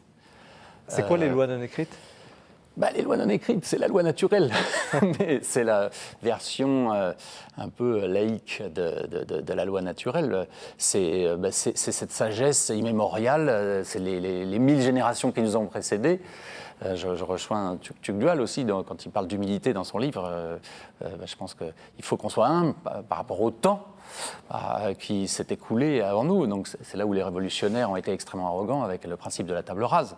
Père Jean-Baptiste Arnaud, est-ce que notre invité dépasse les bornes par rapport à l'Église, va trop loin C'est pas à moi de le dire, mais là où je le rejoins, c'est que c'est sûr qu'on confond quand même État laïque et société laïque, donc ce serait au moins une manière de bien manifester la différence. Et puis, en tout cas, ce que je trouve intéressant, c'est aussi l'autre distinction que vous faites entre cultuel et culturel. À Paris, le Collège des Bernardins, qui a été voulu par le cardinal Lustiger, et une manifestation de cette place vraiment culturelle, du fait culturel chrétien dans la société. Mais là où peut-être j'ajouterais, où je préciserais, c'est que, en tout cas, aux yeux de l'Église, il faut aussi que ce fait culturel, il soit accueillant justement d'autres cultures. Et qu'il n'y a pas, c'est un fait culturel chrétien, c'est le fait que, en effet, la France a été pétrie par cette histoire. Donc c'est pas une question de foi, c'est une question de culture, Absolument. ça c'est sûr. Mais en même temps, c'est comment cette culture aujourd'hui, le fait d'être plus enracinée, elle est plus ouverte et plus universelle. On est souvent un peu perdu entre une tentation multiculturelle un peu abstraite ou d'un universalisme abstrait. Et ce que je trouve intéressant dans votre livre, et rien que dans le titre déjà, mais on rejoint aussi ce qu'on disait tout à l'heure avec David sur l'expérience personnelle, en fait. C'est ça, c'est cette expérience charnelle, c'est de chaque personne en lien avec d'autres personnes. C'est là qu'en fait ça se joue. Et puis, quand même, on parle beaucoup ces derniers mois de cette identité française ou de cet idéal ou des valeurs, mais on ne sait pas très bien ce qu'il y a derrière. Et donc je trouve qu'en tout cas, il y a un enjeu, il y a un chantier de les rendre très réelles, très concrètes. Et ça se fait aussi sur le terrain, par des rencontres, par des engagements, dans lesquels évidemment l'Église a sa place, mais pas pour monopoliser la parole ou pour monopoliser l'espace public. Il ne s'agit pas du tout de ça, mais pour trouver sa place. Et évidemment qu'elle reçoit aussi de l'histoire. Donc l'aspect de réconciliation me paraît aussi intéressant. Tugdual d'Herville, vous saluez aussi le culot, en quelque sorte, de Charles Babbage, Oui, d'oser poser ce genre de choses sur la table française. En tout cas, j'aime beaucoup l'expression charnellement pour manifester que nous ne sommes pas hors sol. Nous sommes charnellement de nos parents, nous sommes charnellement, oui, de notre patrie, qu'on a le droit d'aimer. Et c'est vrai que ce qu'il y a en filigrane derrière ce que vient de dire Charles Beigbeder, c'est une sorte de vide culturel qui risque de menacer les Français. Je rapporte le témoignage d'Hervé Juvin qui parle d'une jeune Française, une jeune fille qui rentre chez elle et sa camarade de classe a mis le voile. Et elle dit à sa mère, mais nous, on est qui, nous Sa mère dit, je vais demander à ton père. Et puis 3 jours plus tard, elle revient, elle dit, ça y est, j'ai parlé avec ton père. Nous, on n'est rien. Alors ce rien, il est dramatique. Donc c'est important, même pour tous, que ce soit pour ceux qui viennent d'ailleurs peut-être et qui ont une culture différente qu'il faut pouvoir accueillir, que ce soit pour ceux qui sont là depuis plus longtemps. Le rien est mortel. Et c'est le laïcisme extrêmement brutal qui vise à, au fond, vider de sa substance spirituelle une civilisation au risque qu'elle s'effrite et qu'elle s'effondre sur elle-même, dans la violence d'ailleurs. D'un côté, laïcisme, de l'autre côté, c'est le nationalisme aussi. Non. Où est la limite, la ligne Éventuellement du patriotisme, non, mais c'est de la reculturation, c'est se refonder dans notre culture. Cette maman qui disait à sa fille « nous ne sommes rien », c'est une horreur. Mais ça, c'est la détransmission des dernières années. Donc il est urgent de retransmettre, de refaire aimer notre belle culture, comme Simone Veil le préconisait, la philosophe dans les années 40. De remède, il n'y en a qu'un. C'est de donner quelque chose à aimer aux Français et avant tout leur donner à aimer la France. Comment vous évitez le nationalisme ? Eh bien, d'abord, très important, bien reconnaître que chacun d'entre nous est multiculturel, à titre individuel. C'est Rémi Brague qui m'a soufflé cela l'autre jour. Invité aussi sur ce plateau. C'est vrai, et parce qu'on parlait de est-ce que la France est-elle multiculturelle ? Bien sûr qu'elle ne l'est pas. On a une culture, une langue, une histoire. Mais elle peut s'enrichir d'abord de ce que chacun d'entre nous sommes multiculturels, et c'est magnifique, et progressivement aussi, elle peut s'enrichir d'apports extérieurs. Il est clair que, par exemple, l'immigration importante que la France a connue dans les 100 dernières années finira par avoir des conséquences sur cette culture de France. Mais tant mieux. Mais en revanche, il ne faut pas dire qu'on est multiculturel, parce qu'à ce moment-là, on n'est rien. Jean-Baptiste Arnaud, vous avez évoqué la question de l'islam. Donc, en tant que prêtre catholique, comment vous abordez cette question ? Parce qu'elle est délicate, elle est très sensible en France en ce moment.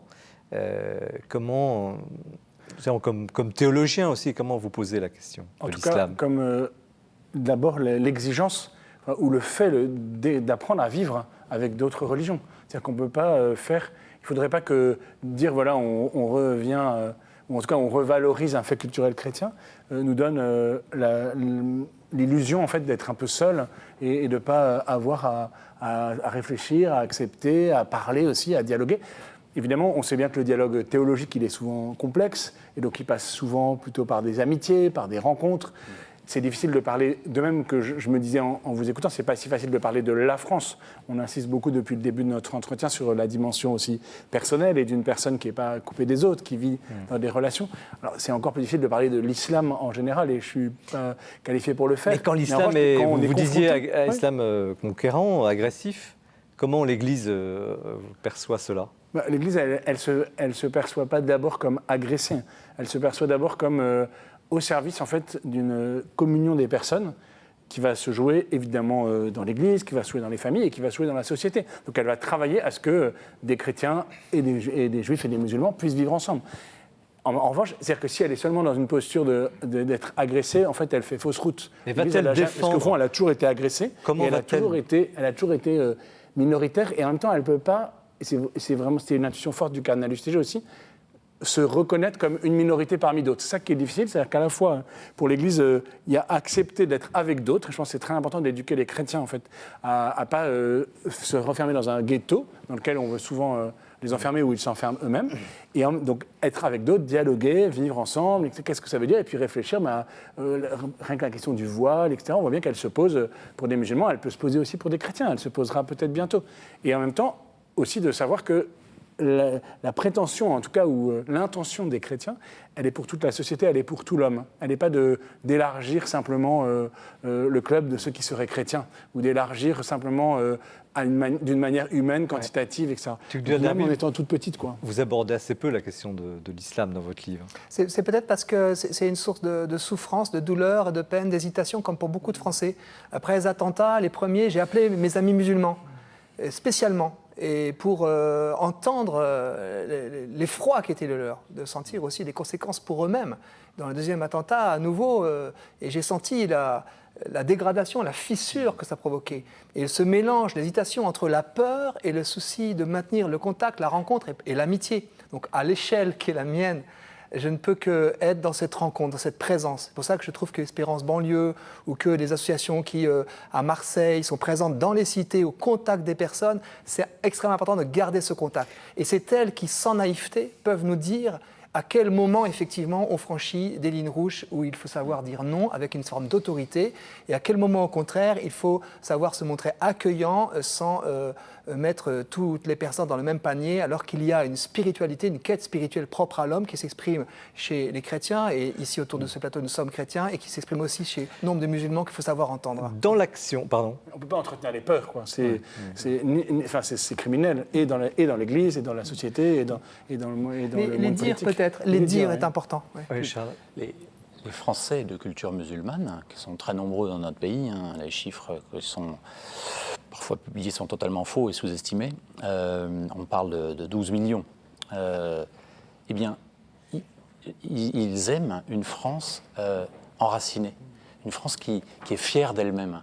Il y a une association magnifique qui s'appelle France Fière, qui sont des Français patriotes de sensibilité musulmane, et bien, ils approuvent presque, pas tous, mais ce que je dis. Mais quand je parle de racines chrétiennes, je dis bah oui, on préfère ça. Et puis, quelque part, un pays donc, dans lequel les lois non écrites sont respectées veulent dire quelque chose qu'une république virtuelle, intellectuelle, qui proclame les valeurs sans plus savoir ce qu'elles sont et qui ne donne pas envie de l'aimer. Donc, c'est important. Alors, j'avais un peu évoqué en lançant l'émission la question d'aimer la France, et je rebondis sur votre dernière phrase, et c'est un peu le dernier point de ce débat, et je pose la question à chacun de la même façon. Comment aimer la France ? Charnellement.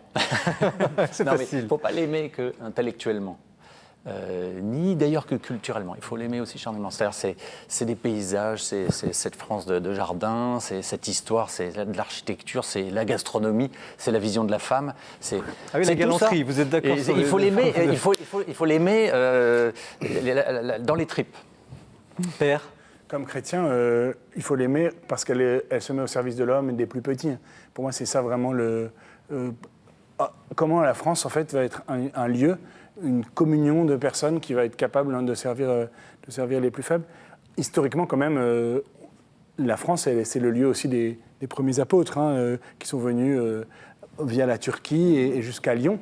Et donc le premier témoignage de la foi en France, c'est vraiment la liberté de conscience de Sainte Blandine, de Saint Pothin à Lyon, qui ont donné leur vie. En fait, pour la liberté de conscience, pour la liberté religieuse, tout ce que vous dites tout à l'heure sur la conscience me paraît vraiment important. La France, elle doit défendre ça, en fait. Et l'Église doit le reconnaître et l'encourager. Tugdual, Derville. Pour aimer le chemin qu'on a à faire, il faut aimer celui qu'on a déjà fait. C'est-à-dire il faut savoir d'où on vient pour voir où on va. Et je pense, et dans le livre de Charles Beigbeder, c'est très exprimé avec force que nous ne sommes pas pour simplement la conservation patrimoniale de telle ou telle église face à laquelle on va essayer si elle est vide, si elle n'est pas habitée de différentes façons par la présence des êtres humains d'aujourd'hui, si notre patrimoine n'est pas en pleine vitalité, si la France n'est pas vivante, alors ça va être simplement des fossiles. Et donc l'amour de la France, je pense, nous appelle à aimer notre histoire sans la saucissonner, et c'est un point commun de nos deux livres, de dire qu'il faut l'aimer dans toute l'ampleur de son histoire, en ayant conscience qu'elle a aussi peut-être, c'est ce que je rajouterais, des comptes à régler avec son histoire douloureuse, des zones de notre histoire sombres avec lesquelles nous n'avons pas fini parce qu'elles sont occultées, de vivre comme des secrets de famille. Et je pense qu'il faut un petit peu aérer tout ça pour aller de l'avant avec la France. En tout cas, merci Charles Beigbeder. Donc, Charnellement de France, et c'est en collaboration avec Benoît Dumoulin, chez Pierre-Guillaume Deroux, éditeur. Nous vivons un débat charnel, passionné. Continuons comme ça. Restez bien avec nous. Jean-François Rode nous présente le portrait du mois et nous continuons avec le livre de Jean-Baptiste Arnaud pour conclure l'émission.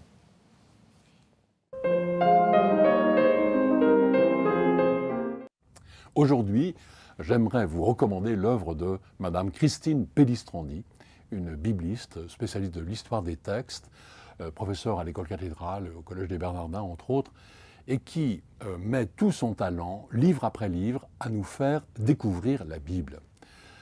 Sa caractéristique peut-être, c'est qu'elle ne veut pas tellement nous donner un savoir sur la Bible, encore que bien sûr elle soit très savante et que son information soit très assurée, mais elle veut nous faire toucher du doigt la Bible, nous faire découvrir la manière dont la Bible s'exprime, aussi bien dans les textes que dans des commentaires d'œuvres d'art inspirées par la Bible.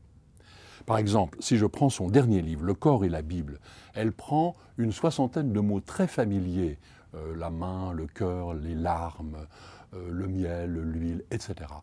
Et en 2 pages ou 3 pages, elle nous montre comment la Bible utilise ces mots. C'est très simple, mais c'est en même temps très profond et ça nous fait toucher du doigt le style même de la Bible. De même, elle a fait citations bibliques expliquées, 150 citations, qui évidemment ne sont pas choisies au hasard, donc une phrase et une petite page de commentaires. Mais là aussi, c'est une manière très simple et très profonde à la fois d'entrer dans la Bible. Elle fait aussi évidemment des ouvrages un peu plus systématiques, comme par exemple la Bible qu'elle a fait avec le père Henri de Villefranche.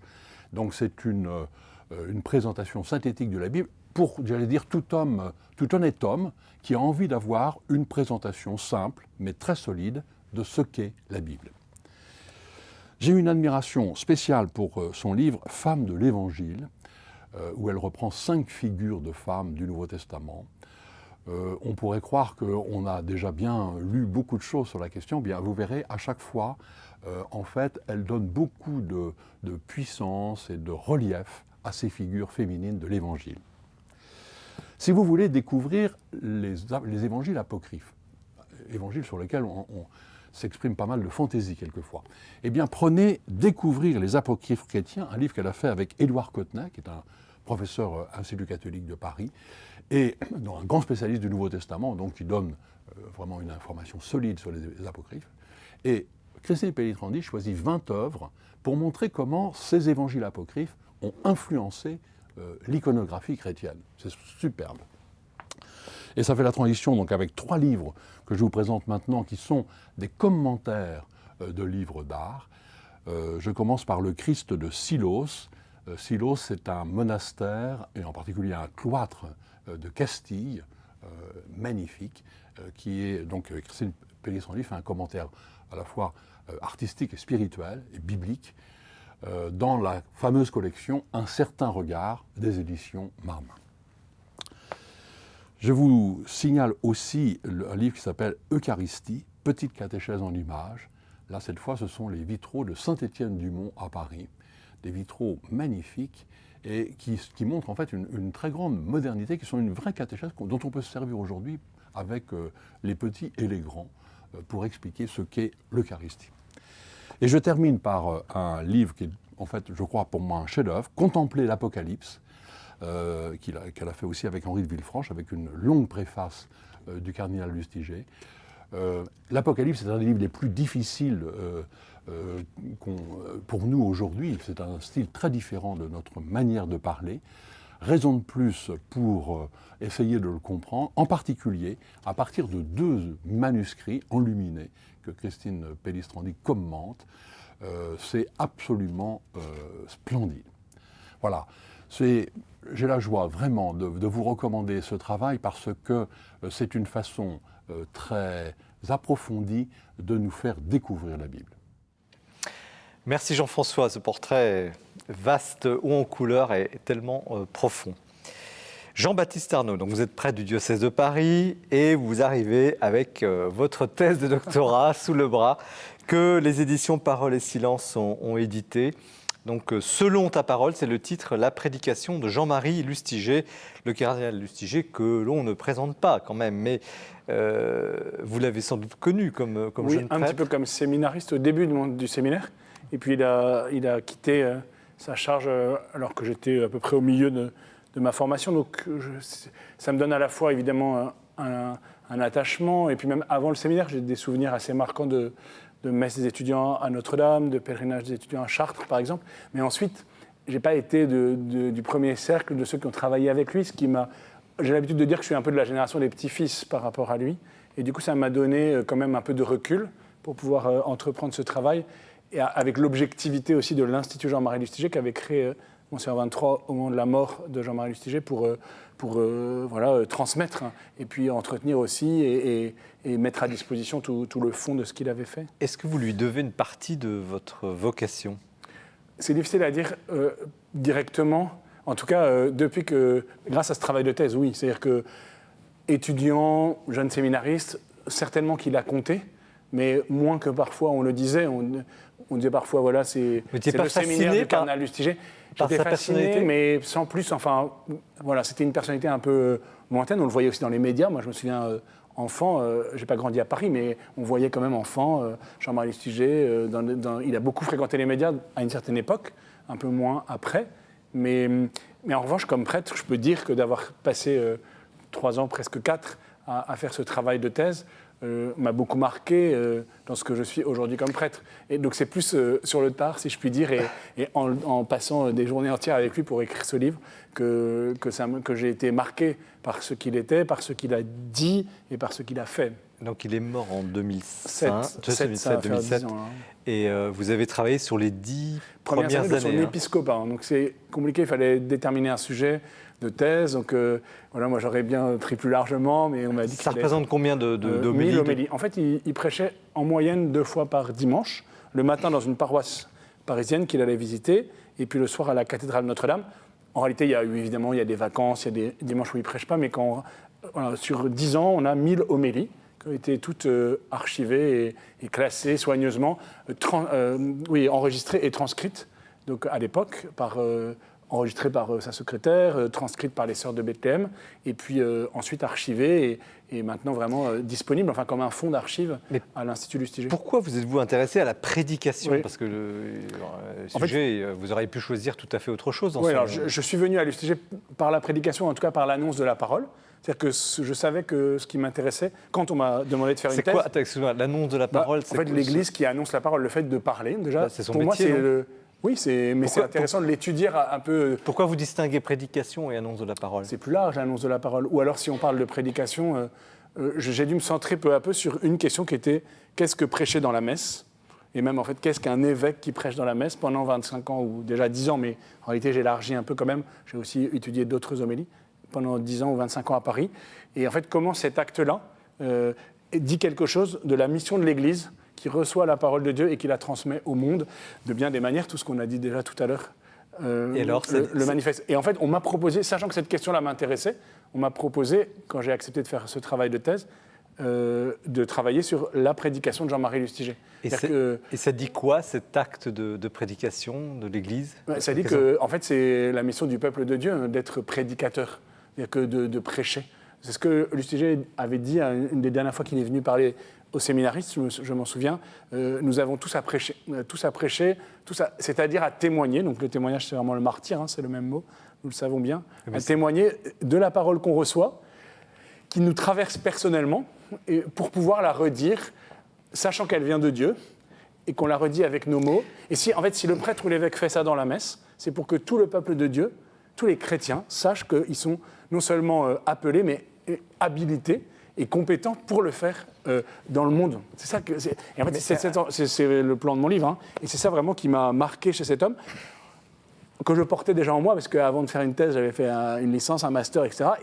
Et puis c'est des questions aussi que je vivais pastoralement, à la fois l'émerveillement, comme disait Tugdual David tout à l'heure, devant le mystère d'une personne qui parle, et en fait de la proximité ou non, de l'adéquation plus ou moins forte entre une personne et ce qu'elle dit et la manière dont elle va le dire. Et alors, puis, avant comme de parler, prêtre, je l'ai vécu aussi, bien sûr, dans mon ministère. Oui, avant de parler du prédicateur, hors pair qu'il était, vous dites c'est le peuple de Dieu qui prêche en attendant, il n'y a que les prêtres qui peuvent prêcher. Non, et les catéchistes et les parents, et il n'y a pas que les prêtres.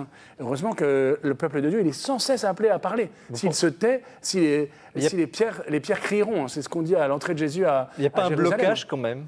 Pourquoi? L'homélie est réservée aux prêtres. Ah oui, alors il se trouve en plus que, là encore, je ne sais pas si c'est un peu une analogie avec Laudato Si, mais je suis heureux que le pape François ait aussi repris cette question. C'est moins médiatisé que Laudato Si, mais c'est une des grandes questions que le pape porte, d'encourager et d'aider les prédicateurs. Vous savez, dans la joie de l'Évangile, l'exhortation donc, sur le précédent synode, il consacre vraiment de très longs numéros à la prédication, à l'homélie et à sa préparation, ce qui n'avait jamais été fait. En réalité, on a très très peu de choses.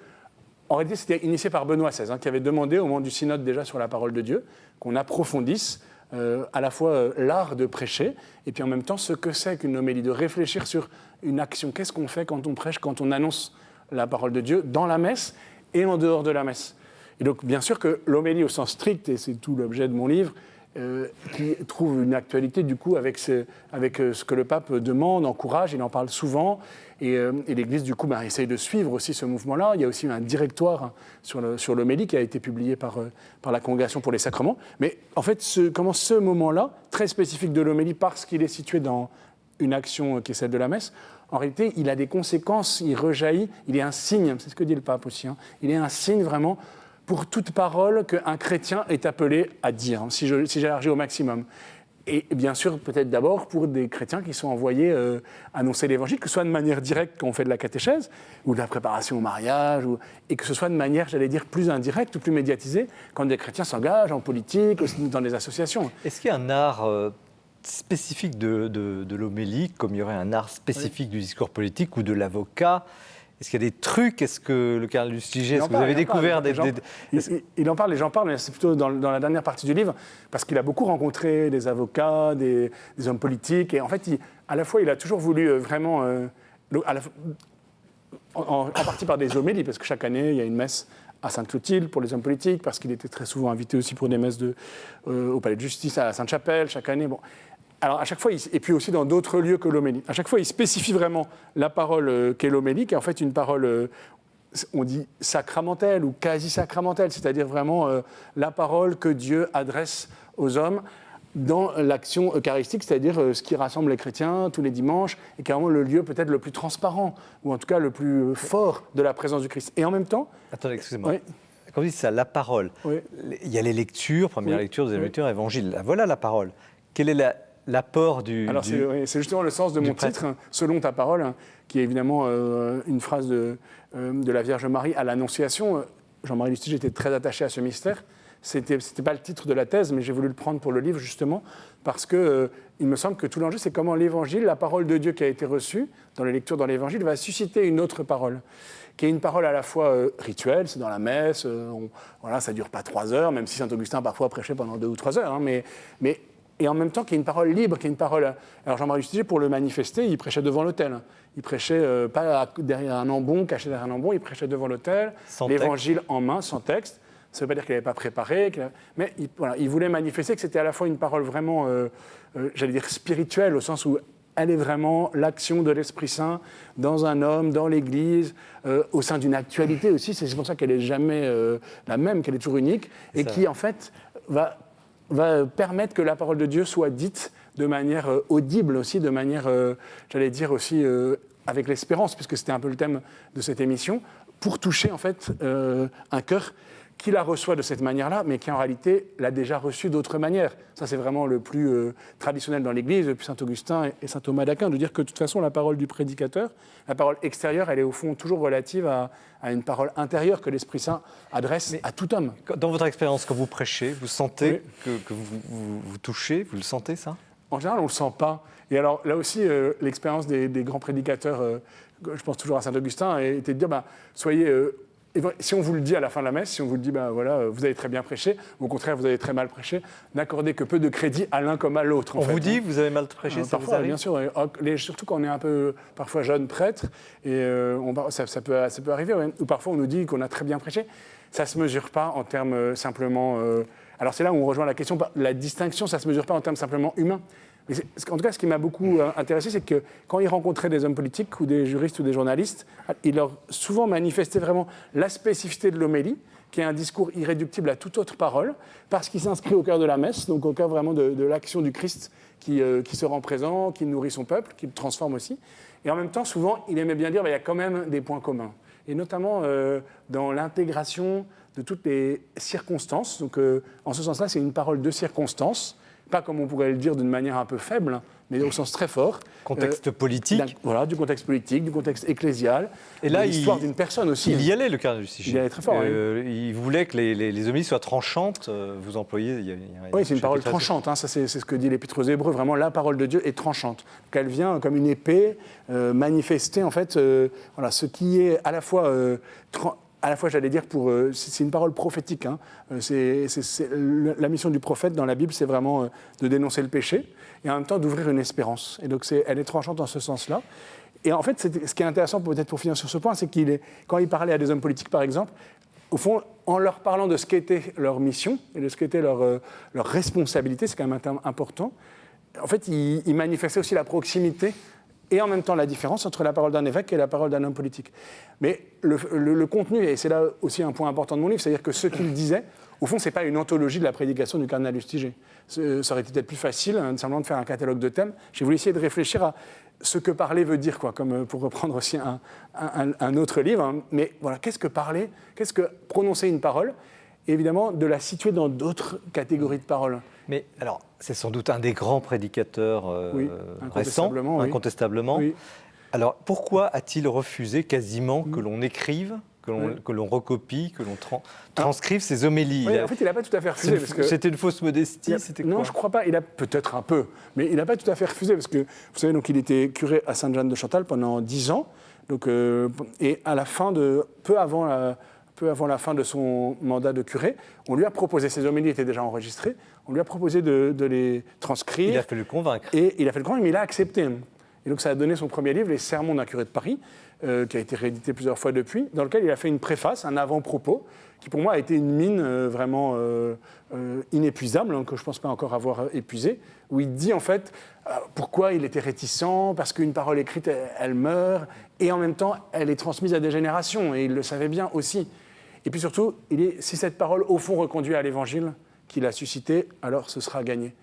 Mais en même temps, donc c'est vraiment un très beau texte. Comme il n'a pas beaucoup écrit lui-même, les quelques textes qu'il a écrits sont précieux. Et cet avant-propos, qui fait 3 pages ou 4 pages, il l'a écrit vraiment et pesé chaque mot.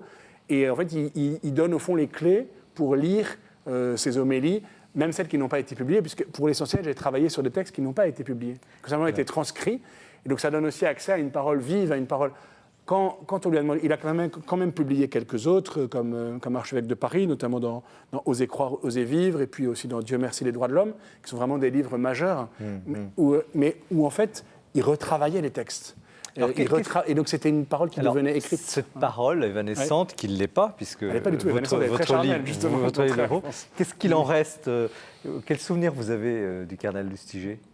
Eh ben, Et peut-être oui, du en effet, de prédicateur. quelques homélies à Notre-Dame, c'est évident.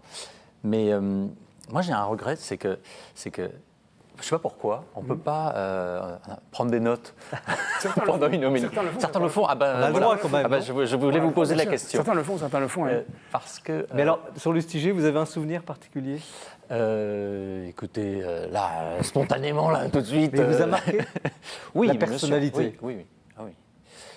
Qu'est-ce que vous en retenez? Moi, je ne l'ai pas connu comme quand il était prêtre à Sainte-Jeanne de Chantal, donc c'était tout de suite en tant qu'archevêque. Donc oui, en effet, et notamment certaines grandes interventions aussi sur des 20 heures à la télévision. C'était une personnalité. Tugdual d'Herville, quel souvenir? Enfin, il vous a marqué le cardinal En vous Lustiger? entendant se poser cette question, je me disais, il avait comme la stature d'un homme d'État, comme on en aimerait, sans doute. Et moi, je me disais, d'une parole, alors c'est presque une bouteille à la mer, parce que je voudrais bien savoir, d'abord, c'est de la tradition orale, et donc j'ai dû déformer, à force de la répéter, cette parole que j'avais entendue, en tout cas qui me nourrit encore. Quand vous riez, vous ne riez pas, car j'ai mis en vous toute la souffrance du monde. Quand vous pleurez, vous ne pleurez pas, car vibre en vous l'espérance éternelle. Mais je crois que c'est de lui, je crois l'avoir entendu de lui. Je ne sais pas où, ni docteur en quand, peut-être théologie. pas dans les 10 premières années de son épiscopat. Non, peut-être Là, c'est une après. colle, parce que là, Ouais, c'est une gueule complète. Mais- Donc, mais en tout cas, ça correspond vraiment à ce qu'il pensait, à ce qu'il vivait, et ça correspond à l'Évangile. C'est-à-dire qu'on a dit déjà tout à l'heure, mais sa propre histoire, vraiment marquée profondément par le judaïsme, bien sûr, et par la Shoah, en fait, lui faisait dire, moi, c'est un des derniers souvenirs que j'ai de lui, quand déjà archevêque émérite, où au fond, et prêchant une retraite à des prêtres, et disant, quel est on me dit parfois que je ne souris plus, que je ne pourrai plus jamais sourire. Et disant, face au mystère de la mort, face au mystère du mal, de l'homme qui veut détruire son frère, on pourrait penser qu'il n'y a plus d'espérance, on pourrait penser qu'il n'y a plus de joie. Et en fait, il dit lui-même, j'ai découvert dans l'Évangile, dans la parole de Dieu, dans toute l'histoire sainte, en fait, une joie plus forte encore, qui est celle de la miséricorde que Dieu donne.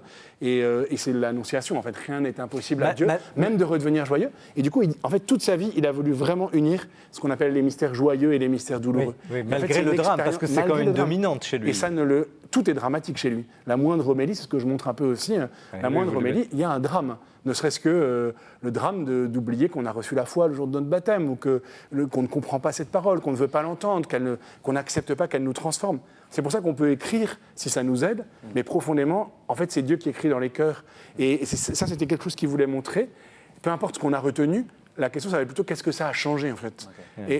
Mais alors, on voit bien que certains sont aidés parce qu'ils auront noté quelques points. Mais qu'est-ce que ça a changé, en fait? Qu'est-ce que cette parole de Dieu a changé? Et si elle n'a pas changé la vie de celui qui prêche, elle ne changera pas la vie de ceux qui écoutent. C'est fondamentalement ça. Ça fait penser à une parole de saint Paul, qui m'aide aussi pour les Galates. C'est « Ah, comme j'aimerais être près de vous pour adapter mon langage, car je ne sais comment m'y prendre avec vous. » Et je trouve que cette quête de proximité et cette crainte, au fond, je ne sais pas si le drame, il le vivait aussi dans ce sens, mais quand on marche sur des œufs, sur des sujets si douloureux, je vois ceux que j'aborde par exemple, souvent je me dis, on envoie ces paroles, mais quel est le sort de la parole? C'est Maurice Zanel qui sait que si ça arrive sur des cœurs tourmentés, ça va plonger dans l'eau comme un galet jusqu'au fond. Si ça arrive sur une surface plane, que le prédicateur, par sa présence, parce que je pense que la parole c'est aussi une présence visuelle, il se met dedans, il regarde, et alors il peut un peu mieux, disons, apprivoiser la puissance de sa parole. Et donc c'est tout l'enjeu, je pense aussi, dans une société si traumatisée par la violence, et pour ma part, je le vois par les atteintes à la vie, que la miséricorde, dans le ton, le langage, la parole, le langage non verbal, que la miséricorde agisse comme le principe actif de la vérité tranchante. Si la parole est tranchante, mais que le cœur du prédicateur n'est pas plein de miséricorde, d'une sorte de crainte face à ce qui risquerait de profaner dans le cœur des personnes, alors le tranchant peut être trop violent. Le tranchant, il a été aussi politique, culturel. On a beaucoup parlé de culture ce soir, de France. Et lui, je disais en lançant l'émission, c'était une église debout. Oui. Il a vraiment...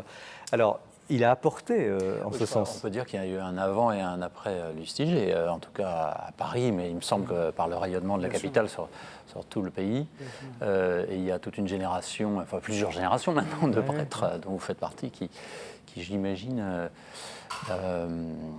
prêchent différemment. Enfin, et puis il y a eu l'école cathédrale, n'est-ce pas? Exactement, le Collège des Bernardins, l'école cathédrale, ouais. les Journées mondiales de la jeunesse. Il a énormément Vraiment, investi. KTO. KTO, voilà, c'est ça. le nommer. Ah oui, c'est vrai. Mais justement, ce souci de la culture, alors vous dites il y a un avant, un après, qu'est-ce qu'il en reste aujourd'hui? Quel est son héritage au fond? Son héritage, pour moi, il est très profond.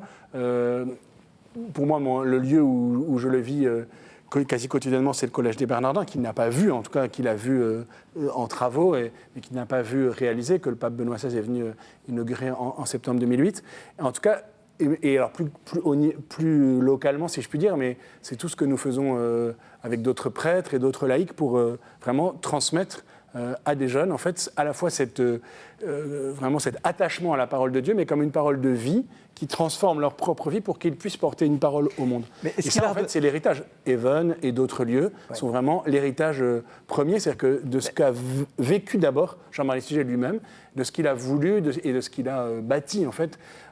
Il y a par sa parole et par ses actes, en fait, on ne peut jamais séparer. Tugdual David, est-ce qu'il a redonné à l'Église une certaine fierté, à la fois sur le plan culturel, enfin d'assises, quoi, dans une société? Je pense sur le plan culturel, oui. Moi, j'étais au Bernardin, il se trouve, pour le fameux discours du pape Benoît XVI, et j'ai été un peu scotché de voir ce parterre de chefs d'État et de personnalités très diverses, y compris relativement people pour certaines d'entre elles, que je regardais d'un regard très pharisien, qui étaient en attente de la parole pontificale dans ce lieu de mémoire et de culture, ce lieu magnifique, et qui se sont fait enseigner d'ailleurs d'une parole qu'ils n'ont pas forcément compris. Je pense qu'ils l'ont relu derrière parce que c'était assez complexe sur la culture, le monachisme, comme le monachisme européen qui a été source de notre culture. Et je me suis dit, il y a vraiment un paradoxe de notre société adolescente.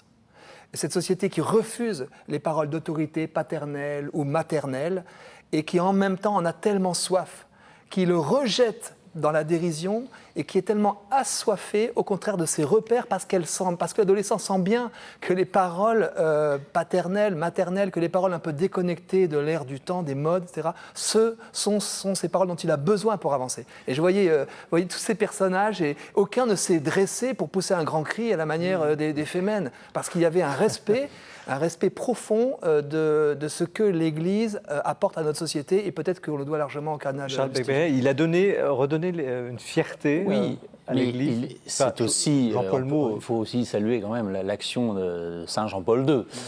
Ils étaient très liés. Oui, il était très proche de ce grand pape qui disait, quand il est venu à l'UNESCO en 1980, défendez votre culture comme la prunelle de vos yeux. Et donc, il en est l'élève Justement, fidèle. on a une synthèse, là, au fond, de vos 3 livres ce soir. C'est-à-dire qu'il a porté une vision profondément, structurellement culturelle et culturelle, religieuse, mais culturelle de l'Église catholique en France. Mais la question, c'est qu'est-ce qu'il en reste? Est-ce que vraiment, aujourd'hui, on n'est pas un petit peu... Des milliers de prêtres. Oui, vous avez là, mais c'est tout. Chrétiens des et bons baptisés. prêtres. Alors, je ne dis pas qu'avant, ils n'étaient pas bons, mais là, on a une nouvelle génération et ça porte des fruits. Et le chrétien, les baptisés qui annoncent la parole. Quand Benoît XVI est venu au Bernardin, son discours sur le monachisme, c'est de dire, vous savez ce qu'ils ont fait ici, les moines, ils ont appris à lire, ils ont appris à parler, ils ont appris à écrire. Et en réfléchissant simplement sur ces actes élémentaires, il a montré comment c'était, au fond, les actes élémentaires du chrétien et de l'homme. Et que la culture, si elle n'est pas d'abord là, elle est nulle part. Et ça, on peut dire quand même que vraiment, Jean-Marie Lustiger a laissé ça de manière très forte. En fait, cette conscience, et c'est ce que j'ai voulu dire aussi, touché dans mon livre, de la mission des chrétiens d'annoncer la parole, et que ce n'est pas du tout réservé aux prêtres. Alors, bien sûr, il a énormément investi dans la formation des prêtres, et l'Église de France lui est beaucoup, beaucoup redevable de ce point de vue-là, en créant l'école cathédrale et le séminaire de Paris en même temps, puisque c'est une autre partie de ma mission. Donc évidemment, tout ça interagit beaucoup aussi dans la manière dont moi je travaille comme formateur de prêtres. Mais en même temps, s'il le fait pour les prêtres, c'est les prêtres à l'intérieur d'un peuple qui est tout entier un peuple de prêtres. C'est ce que dit la Bible. Le titre de la thèse que j'ai voulu réduire pour le livre, c'était une parole prophétique pour un peuple sacerdotal. Parce que le prêtre, celui qui annonce la parole, il n'est pas seulement prêtre, il est prophète. Donc vraiment traversé lui-même par cette parole de Dieu, de manière dramatique et miséricordieuse à la fois, pour que tout le peuple se reconnaisse vraiment appelé à lire, à écrire, à recopier la parole de Dieu, à la transmettre par des poèmes, par des discours politiques, par des actes de charité, de compassion, des œuvres d'art, bien sûr. Et tout ça, ça reste quand même beaucoup. Ça imprègne vraiment l'Église de France aujourd'hui. Je me dis qu'il y a un point qu'on n'a pas évoqué, mais c'est quand même la tendresse fraternelle pour le judaïsme, qui quand même a changé quand même culturellement la donne, je pense, chez les chrétiens, et on s'aperçoit même quand on n'est pas érudit sur ces sujets, à quel point il y a une transmission, un lien, une déférence même, une admiration pour la foi. De ceux qui les racines, la source, voilà, vous le mettez vraiment très bien. Et de ce point de vue, son histoire personnelle, je pense, a beaucoup changé dans le cœur des chrétiens, leur regard sur il nous reste quasiment plus de temps, mais je voudrais vous poser une question à chacun, on termine là-dessus, chacun dans son domaine, puisqu'on a parti de ce mot espérance. C'est quoi votre espérance? Allez, en un mot ou deux. On commence. Allez, dans l'ordre de l'émission. Je vais la prendre dans mon livre. C'est qu'il y a un foisonnement intergénérationnel qui augure pour moi une véritable renouveau culturel de notre pays, fondé effectivement sur le christianisme très largement, mais pas seulement, parce qu'ouvert à une anthropologie du don qui concerne toutes les personnes. Et donc je pense que ce foisonnement culturel est en marche. Il mettra peut-être 40 ans à aboutir, jusqu'à des lendemains peut-être meilleurs, mais vous l'aurez dit. Merci. Peu importe. Charles Non, Begbie. je rejoins Tugdual. Je suis optimiste. Le printemps des consciences de 2013, c'était quand même un signe inouï. Et beaucoup d'autres signes qui sont là, et que nous ne voyons pas forcément d'ailleurs. Et puis, je pense que ce réenracinement que je préconise, ce réenchantement de la République, dans cette réconciliation, c'est le moyen de s'en sortir.